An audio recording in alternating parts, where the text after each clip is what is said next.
Bueno, ya está con nosotros nuestra invitada de hoy, la congresista Flor Pablo, con la que vamos a abundar precisamente sobre este tema y algunos otros sobre su actuación en el Congreso. Buenas noches, Flor. Bienvenida al Búho, como siempre. ¿Cómo estás, Mabel? Como siempre, un gusto estar con ustedes en el BUIC, agradeciendo mucho tu invitación. Muy bien. Bueno, antes de hablar extensamente, espero, con respecto a este tema de las universidades y los dictámenes en el Congreso, usted quería conversar también sobre la aprobación de ayer para dar beneficios a los huérfanos de las víctimas del COVID, que también son víctimas, ¿no?, colaterales de estas muertes de padres y madres que han ocurrido por miles en nuestra ciudad. Comenten en nuestro país. Coméntenos sobre eso, por favor.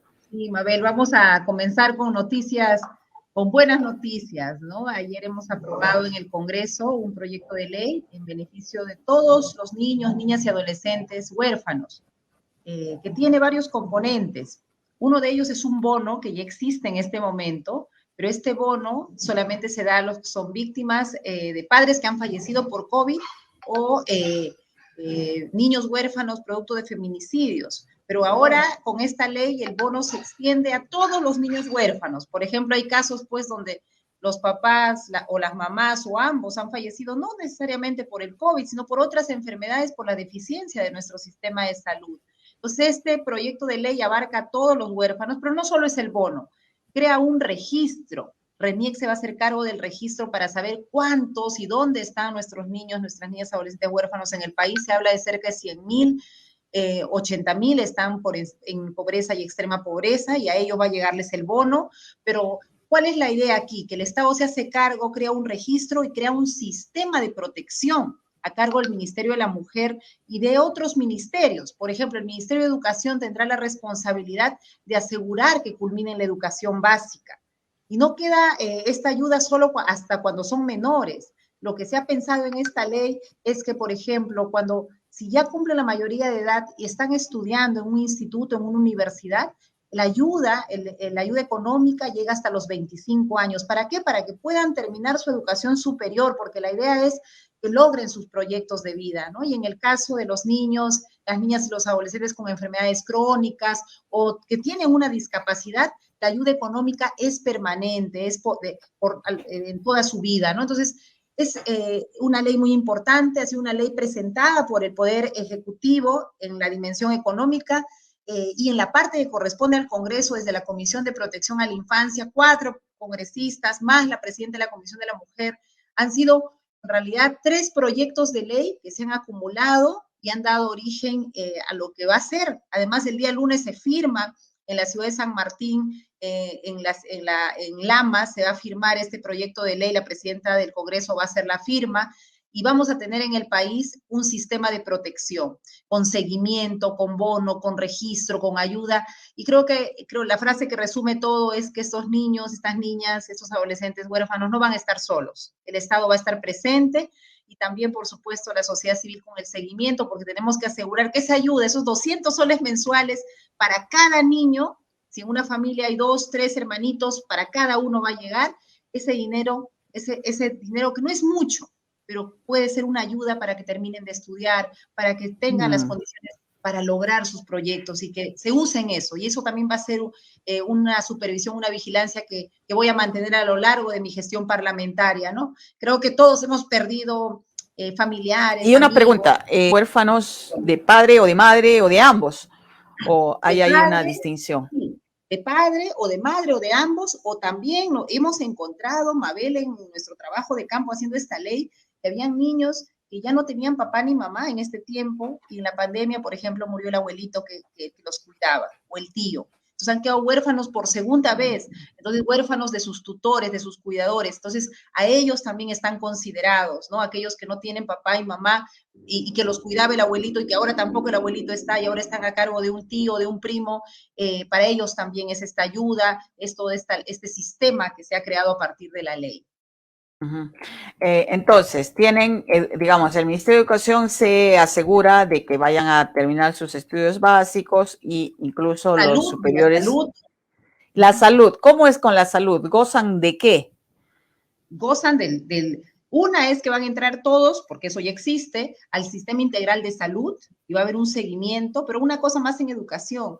Estos niños que están en este registro no van a pagar ninguna tasa en instituciones públicas, de matrícula, sea en un instituto, algún trámite que tengan que hacer, están exonerados de los pagos en las diferentes tasas de los servicios en instituciones públicas. Entonces, eso también se ha incluido en el proyecto de ley. Creo que es un proyecto bien potente. Por primera vez en el país vamos a tener un sistema de protección. Eso es lo que crea la ley. El bono, que de repente es lo más visible, los 200 soles mensuales, es parte de eso. Pero lo más importante, creo que además de la ayuda económica, es el registro, saber dónde están y que el Estado sabe y va a estar atento porque va a haber un cruce de información de quienes están terminando, por ejemplo, la primaria, la secundaria, estar atentos a que no se pierda esos proyectos de vida de estos niños, porque lamentablemente a veces quedan en una situación de desprotección que terminan siendo abandonados, ¿no? En la calle, en trabajo forzoso, en situaciones muy lamentables, porque no hay papá, porque no hay mamá. Pero esa situación la vamos a tener que superar como país y para eso desde el Congreso y desde el Ejecutivo ayer se ha aprobado esta ley y debe estar firmándose, como digo, el día lunes. Esa es una buena noticia dentro de lo triste que es tener pues en nuestro país cerca de 100.000 huérfanos. La pandemia nos ha golpeado muchísimo y creo que en todas las regiones, ¿no? En Arequipa, en todo el sur, a nivel nacional, esta situación.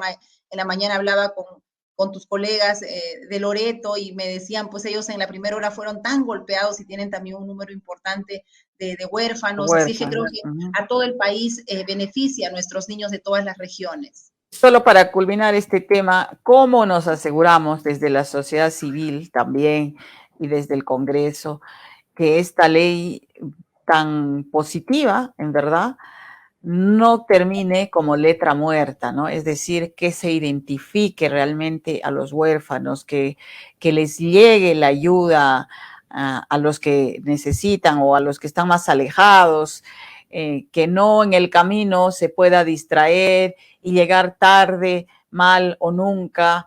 En fin, la implementación. Nuestro Estado pues es un poco elefantiásico, burocrático, lento, y en ocasiones penetrado por la corrupción. Entonces, me imagino que hay muchos niños o tutores o padres que han quedado viudos, qué sé yo, muy alegres por esta noticia, pero del dicho al hecho se dice, ¿no? Hay mucho trecho. Entonces, ¿de qué trecho estamos hablando? ¿De qué plazo? ¿Cómo se puede realmente ustedes, los promotores también de esta ley y que lo han aprobado y tal, controlar eso, ¿no? Que no sea una expectativa más que termine defraudando a las personas, sobre todo a los niños, que en este momento probablemente reciben esta noticia con gran algarabía, ¿no? Y mira, Mabel, en primer lugar, el presupuesto está asegurado. Y eso es creo que un paso importante. En la ley de presupuesto que hemos aprobado a finales de año, está previsto atender a cerca de 80.000 huérfanos. O sea, está el recurso. Eso ya es un primer paso. El segundo, efectivamente, es el registro. Y acá va a haber un tema bien importante. Y es, una, que los niños, los adolescentes, cuenten con DNI, porque el registro va a venir de RENIEC.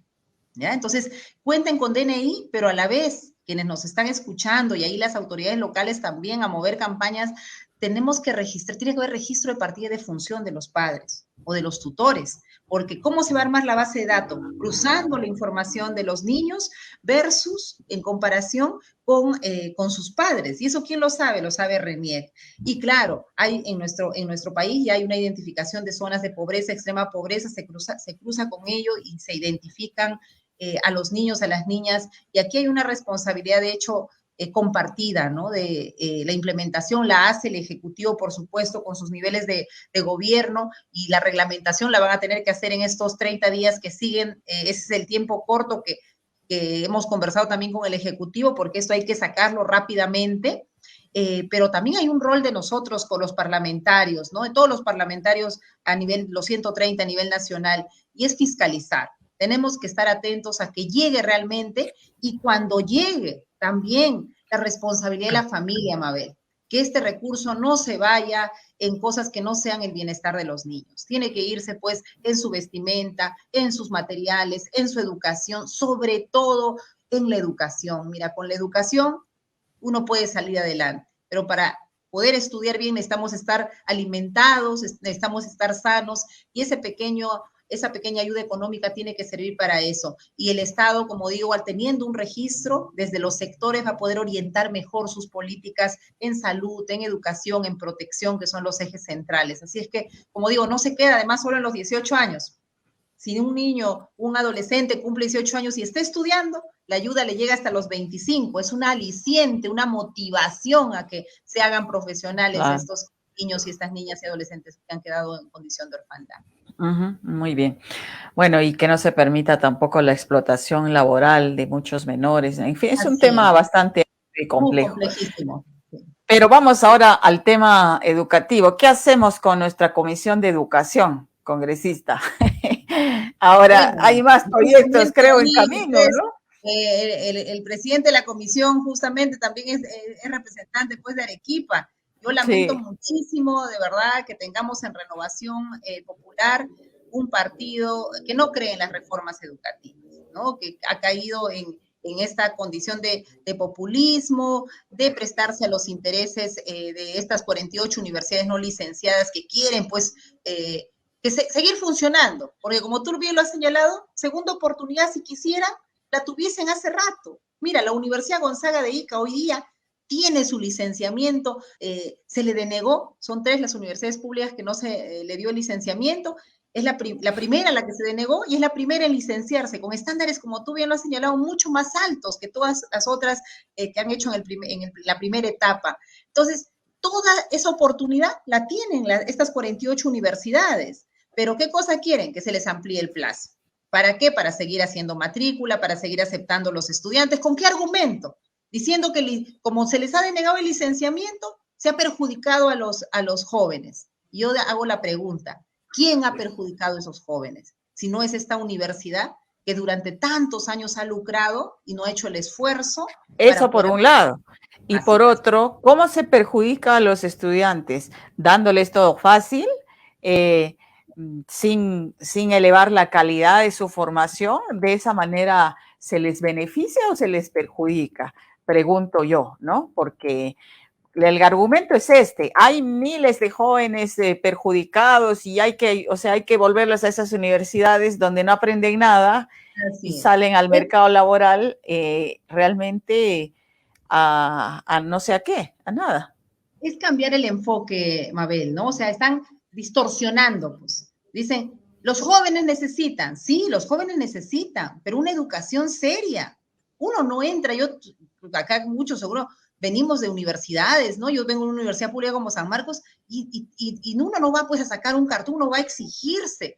Y tengo que decir también en honor a la verdad que luego del licenciamiento nuestras universidades públicas pues son mejores a las que tuvimos nosotros en nuestra época universitaria, en condiciones básicas que no son otra cosa que tener plan de estudio, profesores a tiempo completo en un buen porcentaje, área de investigación, hasta decir cosas sencillas como que los baños estén en buen estado y ahí los que vienen de universidad pública me van a entender porque creo que esas son las precariedades de nuestras universidades. Ahora hay una exigencia y los chicos y los estudiantes que están ahora en universidad pública pueden ver esa diferencia, de esa exigencia que ha habido para la universidad pública como privada. Pero ¿qué pasa aquí? Aquí, lamentablemente, pues el licenciamiento y la SUNEDU les vino a malograr el negocio. Un negocio que era fácil, cobraban, no invertían y engañaban a los jóvenes. Uno a la universidad no va a sacar un cartón, uno va a formarse y esa formación tiene que ser exigente. Y bueno, buscando pues la puerta falsa, lo han venido buscando hace tiempo, nunca han llegado tan lejos. Desde que yo estaba en el Ministerio de Educación siempre estaban estos proyectos de ley, siempre había la gestión de intereses desde el Parlamento, pero hoy día, bueno, tenemos un proyecto de ley que está próximo a discutirse, 2 en realidad son muy duros y vulnerarían tremendamente los pocos avances que tenemos en la reforma universitaria. Ok, este es uno de ampliarles el plazo y el otro es sobre la composición de SUNEDU. Sí, y a están, sí, a ver, dígame. yo quisiera solamente, porque acá también están diciendo, queremos ampliarle el plazo solo a las asociativas, dicen, ¿no? Y por ahí también los propios congresistas están promoviendo, dicen, la congresista no dice toda la verdad. Es cierto, están ampliando el plazo solo a las asociativas, que son poco más de 10. Pero ¿cuál es la trampita acá, Mabel, que yo quisiera decirlo con toda claridad? Una vez que se apruebe para esas poco más de 10 asociativas, que son universidades tipo la Garcilaso, ¿no? ¿Se acuerdan que el rector ganaba como 2 millones? Un desastre de manejo en la universidad. Pero una vez que se haga eso, las otras universidades van a presentar sus acciones de Pueden amparo ir al y Poder también van a Judicial, entrar por el claro, mismo camino. y Entonces, exigir en realidad, trato no nos semejante, dejemos claro. engañar. Efectivamente, es para las asociativas, pero el paquete grande son todas las 48 que no han aprobado el licenciamiento. Entonces, esa es la gravedad. Cuando le dicen, no, solo son para algunas, nos quieren sorprender, queremos beneficiar a las que no son, a las que no tienen fines de lucro, solo las asociativas, mentira. Es una vez que se abra para ellas, se va a abrir para todas. Y la segunda es, pues, Claro, para porque no hacer se puede eso, hacer leyes con nombre propio, ¿no? Y lo que se aplica a uno, el Poder Judicial podría determinar que se aplique a todos, porque no así es. sería discriminativo. Bueno, y en el segundo tema, he escuchado también que dicen, o sea, le están denominando a esto recuperación de la autonomía universitaria. Y bueno, también desde la Universidad San Marcos, por ejemplo, ya no de estos lobbies, digamos, de las no licenciadas, pero sí, también hay esa postura porque la SUNEDU, y de acuerdo a un organigrama que ha estado, un cuadro, un flujograma que ha estado circulando, ¿no?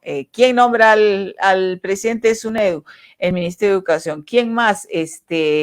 El Consejo Nacional de Educación, pero que también es órgano consultivo del Ministerio de Educación.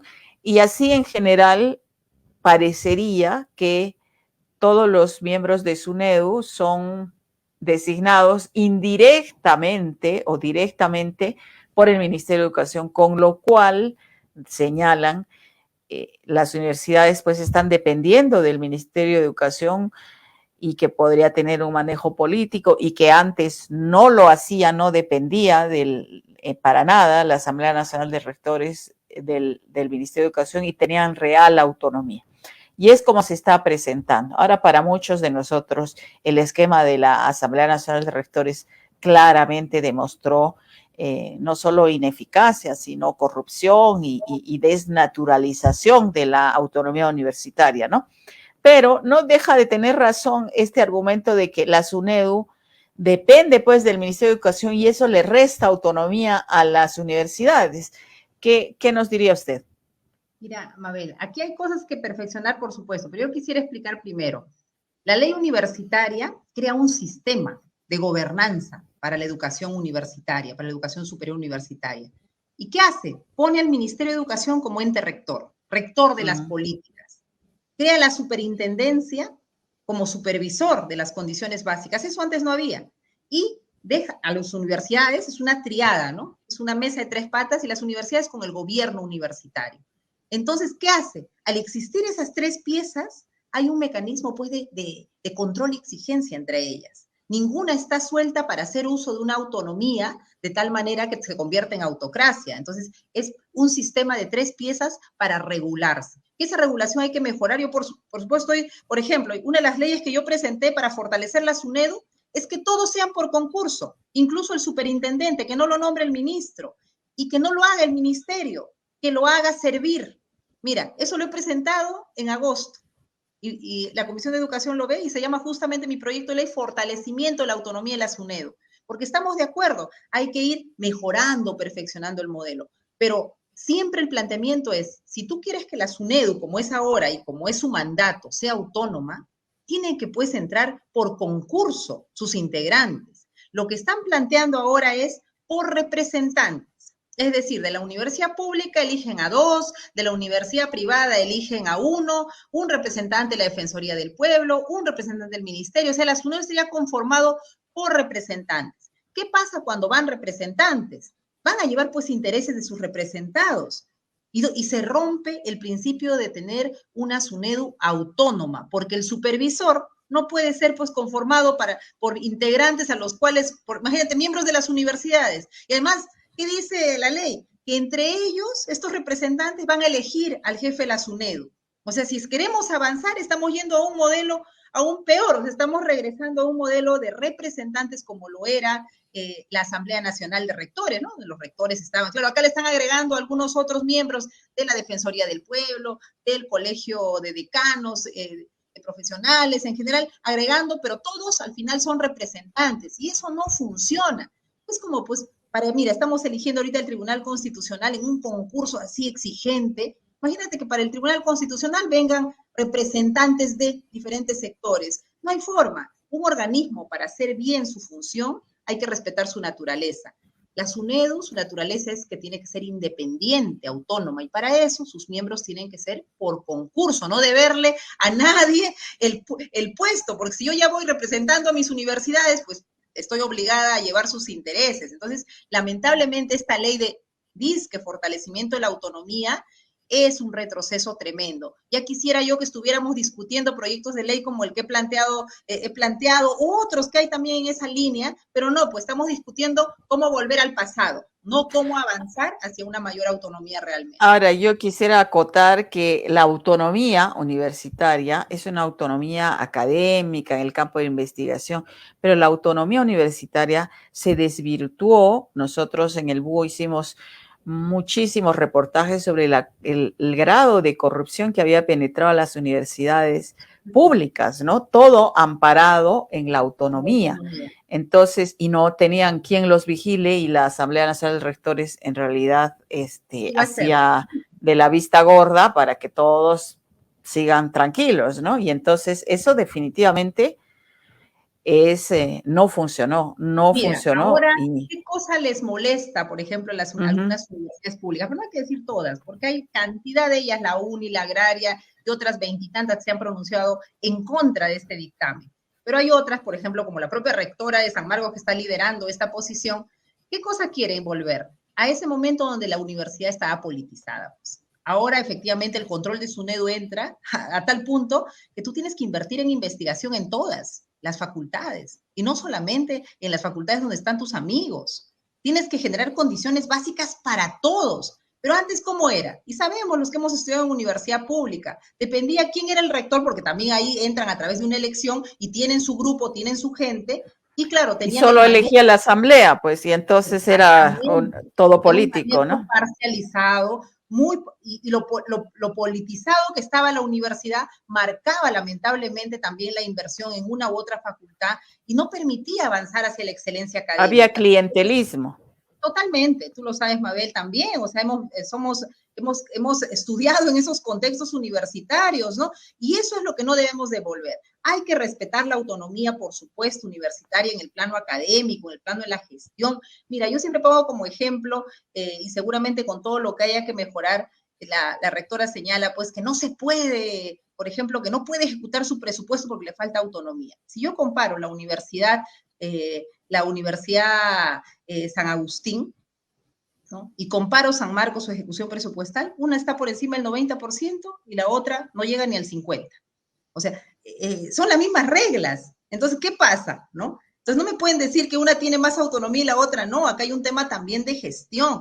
Yo reconozco, te digo, por también haber estado en el ministerio, porque hicimos un primer uni ejecutivo queriendo justamente mejorar esas trabas, que hay muchas, yo reconozco eso, pero esas trabas administrativas que hay que corregir modificando resoluciones ministeriales, que hay que corregir con normas menores, hay que hacerlas, pero no es desarmando el sistema. Yo de verdad, aquí a las universidades públicas que están en este discurso de que con estas leyes van a ganar mayor autonomía, creo que nos estamos confundiendo de camino. Que hay trabas, que hay cosas que mejorar, por supuesto, pero no es el camino, es volver a una historia que nos ha llevado a lo que tuvimos, universidades que no avanzábamos en calidad. Así es.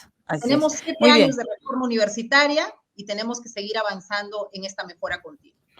Bueno, y una pregunta más para tocar un tema ya no de universidades, pero sí, a ver, a través de la Comisión de Educación, varios proyectos, dictámenes aprobados, yo percibo que hay como un intento de bajar la valla de la calidad por populismo, por favorecer intereses. Por ejemplo, a los docentes universitarios que se les había dado plazo para obtener su maestría o doctorado, 3 años ya creo, les han dado otros 3 años más. Entonces, ¿cómo ayuda eso a mejorar la calidad? No veo por ningún lado. Y ahora lo que quisiera preguntarle es, hay un proyecto también que la Comisión de Educación está llamando que para favorecer la participación de los padres de familia, que es en la educación de sus hijos, y que no se permita difundir ideologías en el currículo escolar. ¿Qué es esto? ¿Volver a con mis hijos no te metas? ¿O cuál es el sentido de ese proyecto? Bueno, por supuesto, eso es, lo has dicho, lo has descrito muy bien, Mabel. Lamentablemente, aquí hay grupos políticos, y en este caso claramente Renovación Popular, que confunden, ¿no? La fe y sus creencias personales, que son respetables, con lo que significa un Estado laico y con lo que significa una república. Nosotros en el Perú somos una república de ciudadanos, de ciudadanas, y está en nuestra constitución. Y la educación no puede ser neutra. No es que acá hacemos a ver, vamos a ver, cada papá que decida. O sea, yo no puedo, por ejemplo, si hay una familia que cree que la forma de corregir a sus hijos es la violencia, no, el Estado no puede avalar esas prácticas. Esas prácticas son nocivas, son negativas. ¿Por qué? Porque nosotros vivimos en un Estado de derechos, donde hay un código de respeto a los niños, niñas y adolescentes, donde hay derechos fundamentales. Entonces, cuando digo que la educación no es neutra, ¿a qué me refiero? Desde la escuela pública, privada, se tiene que educar en ciudadanía. Y parte de esa ciudadanía, pues, es educar en igualdad, de que hombres y mujeres tenemos que ser educados sin estereotipos. Y eso es lo que al final, respetando la diversidad de orientación sexual, lo voy a decir con todo su nombre completo. ¿Por qué? Porque hay un miedo y hay una homofobia tremenda, lamentablemente, en estos grupos religiosos que hacen que tienen pánico y terror a que hablemos, por ejemplo, de educación sexual integral en el currículum y en la escuela. Pero por otro lado tenemos toda la violencia sexual y los abusos tremendos a nuestros niños, a nuestras niñas, y ahí sí no dicen nada. Tenemos que hacer una educación liberadora, una educación ciudadana. Y la verdad, este proyecto de ley es absolutamente nocivo a esa visión que tenemos de país. Nosotros somos una república de ciudadanos, de ciudadanas. Aquí se respetan los credos, se respetan las creencias familiares, pero nunca se puede respetar ni avalar la intolerancia, la discriminación y el maltrato. Y creo que aquí vamos a tener que hacer otra lucha y otra defensa con la sociedad civil y los medios de comunicación, Mabel, porque no pueden pasar ese tipo de proyectos pues que restringen, ¿no? Y que plantean una visión de un grupo de personas para toda la educación del país. Y la educación es una educación ciudadana, una educación para una república, que es lo que somos como país. Muy bien. Muchas gracias, congresista Flor Pablo, por estar con nosotros. Esperemos, vamos a estar atentos a cómo se desarrollan Estemos atentos. La verdad, a mí me da en mucha el pena Congreso.